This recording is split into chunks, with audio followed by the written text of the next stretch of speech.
بسم الله الرحمن الرحيم. السلام عليكم ورحمة الله وبركاته. سيدان لا socono jiritaanka dawladnimada waxyaabaha aasaaska u ah waxa kamid ah ilaalinta shuruucda la wada dejistay ee dadkaasi ay wada leeyihiin. Sidoo kale waxa aasaas u ah ilaalinta waxyaabaha wanaagooda la isku waafaqsan yahay ee common good-ka loo yaqaan. Wargeyska caanka ah ee la yiraahdo foreign policy ayaa waxa uu qoraa toban wax uu yiraahdo waxa lagu gartaa dawladaha baaba'aya ee burburaya ee failgaroobaya ee guul dareysanaya. waxa kamid ah tobanka qodob la yiraahdo the big men get greedy. in inta dadka u talisa ee elite-ka loo yaqaan ee maamulka sare halka sare joogta ay dalqada wax ka aragto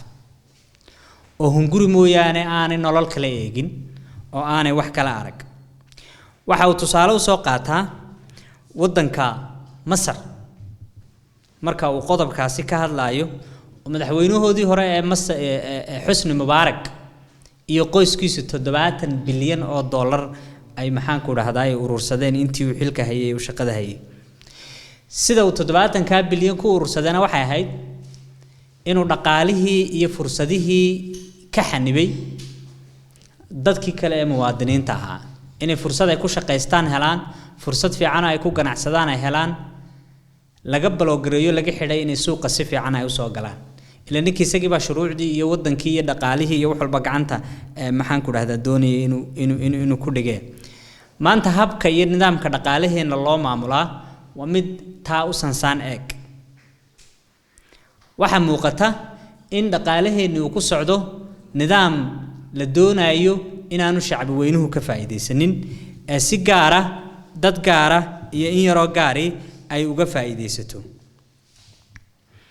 waxaan la soconaa dhawaan wadankeena in shidaal keentay company weyn oo la yiraahdo Travagura. company-gaas iyo taariikhdiisa iyo siduu yahay ma doonayo inaan ku dheeraado waxyaabaha ay tahay saxaafaddu inay baadhaan iyo shacbiguba inay baadhaan ay ogaadaan. company-gaasi maxkamad ayaa waxay ku heshay inuu company criminal oo dambiila yahay oo ka shaqeeyo waxyaabaha ay ku heshay ay kamid ahayd inuu sunta waxyaabaha toxic ah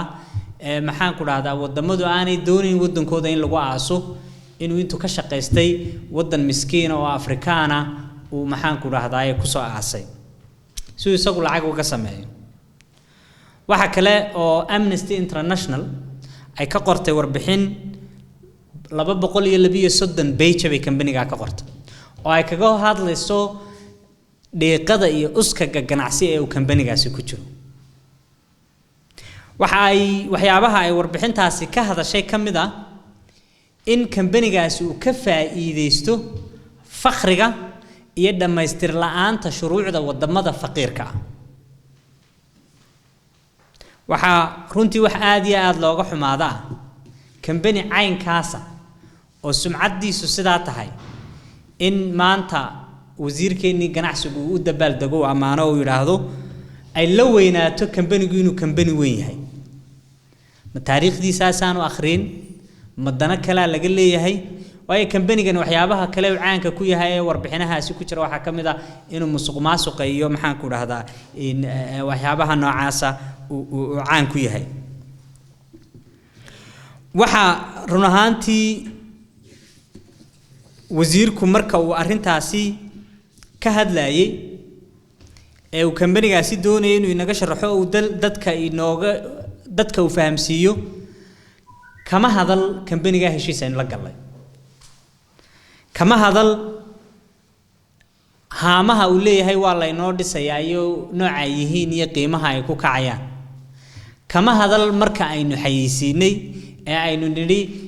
ganacsi noocaas baanu furanaay company-yada dabadda iyo kuwa guduhuba ha soo dalbadaan. waxaad moodaa in shuruucdii oo dhan laga talaabsanayo waayo shuruucda wadanka u taala iyo qawaaniinta ay noo taala sida ay garyaqaanada maxaan ku dhahaa wadankeena ugu caansan sheegeen waxa ay dhigayaan si cad marka company caalami uu wadankeena imanayo sidee buu ku imanaya dariiqii baa loo maraya daraasadii la sameeyay meeday waxa la yaala waxa soo dhan intoo la iska indha tiray ayaa wasiirku inoo sheegay in shidaal badan maxaan ku dhahdaa ay keeneen ay ku soo shubeen shidaalka uu sheego iyaga leh shidaal inagu aan leenahay ma wuxuu yiraahdaa ma dhisi doonaan lacagtooda way la noqon doonaan sida uu la noqon doonaan inoomu sheegin waxa ka muuqata daahfurnaan iyo madow iyo in qol madow maxaan ku dhahdaa heshiisyo noocaas ah oo laga yaabo wadanka in lagu arax jabiyo in la galayo oo la wado xaqiiqooyinka yaalay ognahay waxa weeyaan koow shirkadaasi inaan cid heshiis aynu ognahay oo la galay aanu jirin waxa kale oo iyaduna xaqiiqo ah in habka socda ee shirkadan iyo heshiiskeeda ku saabsan aanu ahayn run ahaantii mid daahfuran waxa iyaduna xaqiiqo ah inuu dhibaato u geysanayo dhaqaalaheennii gudaha iyo ganacsatadeenii yaryarayd ee muwaadiniinta ahaa ee cashuur bixiyaha ahaa ee marka ay dhibaato timaadaba haddana dib loogu cararo waa sababta inaga ganacsatadeennu waxay kaga duwan yihiin ganacsatada kale ee adduunka maaha kaliya ta cashuur bixiyayaal sidoo kale inaga donors bay nooyiin markii masiibo timaado waa meelaha aynu ku baxsano waa halka aynu tagno in dadka la ilaaliyo waayo waana dhaqaalihii wadanka dadkaaga la ilaashada dhaqaalahooda ayaa la ilaaliyaa waxaan ku taleenaa wadankan in laga daayo inaan hunguri lagu xukumin inaan aqligeena iyo aragtideenu aanay dalqada ku soo ururin maxaan helayaa inaanay ku soo ururin in aragti dheer laga fakaro war wadankan sidee loo badbaadiyaa dhaqaalihiisa loo dhisaa dadka nolol loogu sameeyaa sababta madaxda loo yahay taawi taariikhda iyo dunida iyo waxa soo maray waa in lagu cumro qaato maanta Xusni Mubaarak 70 bilyan buu urursaday sida wargeyska ku qoran maanta lacagtii meeda qofku waa inuu xisaabtamo oo uu isweydiiyo legacy-ga iyo taariikhda uu ka tagay haddii dhaqaalaha la xidhxidho oo dadka loo diiday inay si xor ah u ganacsadaan oo dadka loo diido qofku inuu fikirkiisa iyo dhaqaalaha yar uu haysto uu maxaan ku raay si xor ah ugu tartamo oo meel kasta cid gaar ah loo xidho oo meel kasta la yiraahdo maxaan ku raahdaa monopoly baa la sameeynaya dhaqaalaha monopoly-gi wuxuu abuuro wayna naqaanaa waa halka ay ka bilaabanto burburka ummaduhu waa halka uu ka bilaabmo khilaafka iyo isnaacu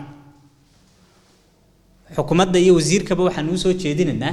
in haddii heshiis xalaal ah oo ummadda dan u ah oo maxaan ku raahdaa dhaqaalaha dan u ah ay shirkadda la galeen ay soo bandhigaan